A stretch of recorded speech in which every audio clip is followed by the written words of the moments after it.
राशिद को इस चीज़ से कोई परवाह नहीं थी कि मालकिन उससे चाहे जैसा काम ले।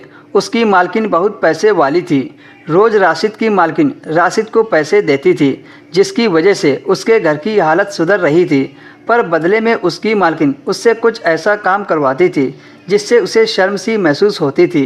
लेकिन पैसों की खातिर राशिद नज़रें झुकाकर काम करता रहता था।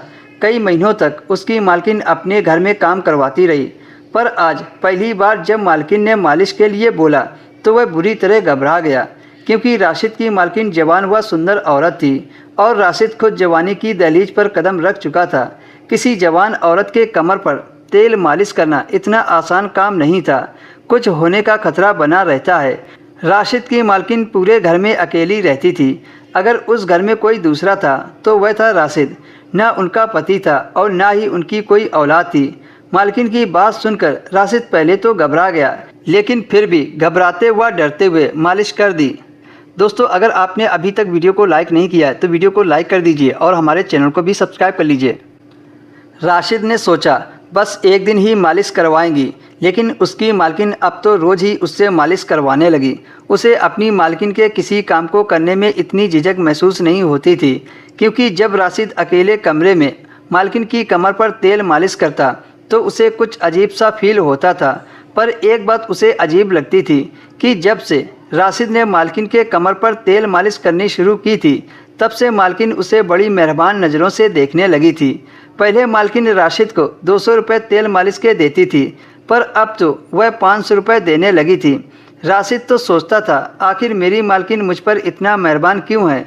राशिद पैसों की खातिर मालकिन की रोज़ कमर पर तेल मालिश करता था। एक दिन राशिद तेल मालिश करने के लिए मालकिन के बिस्तर पर जैसे ही बैठा तो अचानक मालकिन राशिद से बोली कि राशिद, लाइट ऑफ कर दो। राशिद चौंक कर मालकिन को देखने लगा। उसे कुछ अनहोनी का एहसास हुआ, मगर मालकिन राशिद को कुछ बताने को राजी नहीं थी। राशिद बेड से उठा और लाइट ऑफ कर दी और अंधेरे में आकर वह मालकिन के बिस्तर पर आ गया। राशिद ने जैसे ही तेल मालिश करने के लिए हाथ आगे बढ़ाया तो उसकी मालकिन ने राशिद का हाथ पकड़ लिया और उससे जो बात कही, जिसे सुनकर राशिद के होश उड़ गए। मालकिन ने कहा, आज मेरी तबीयत खराब है और मुझे सीने में बहुत जलन महसूस हो रही है। मुझसे सांस सही से नहीं लिया जा रहा है। लगता है मेरा वक्त करीब आ गया है। मालकिन की ऐसी बातें सुनकर राशिद को पसीना आ गया। मालकिन ने कहा, राशिद, तुम्हारी सेवा ने मेरा दिल जीत लिया है। मैं तुम्हें अपने बेटे की तरह मानती हूँ। मैं अपनी सारी जायदाद तुम्हारे नाम करना चाहती हूँ और आज मैं तुम्हें ये भी बताना चाहती हूँ कि मैं रोज़ तुमसे तेल मालिश क्यों करवाती थी। दरअसल मेरी पीठ में तकलीफ़ है। जब तक मैं तेल मालिश नहीं करवा लेती थी तब तक मुझे नींद नहीं आती थी, इसलिए मैं रोज़ बेशर्म होकर तुमसे अपनी कमर पर तेल मालिश करवाती थी। और हाँ, मैंने वसीयतनामा में लिखवा दिया है कि मेरे मरने के बाद ये सारी जायदाद तुम्हारे नाम कर दी जाए।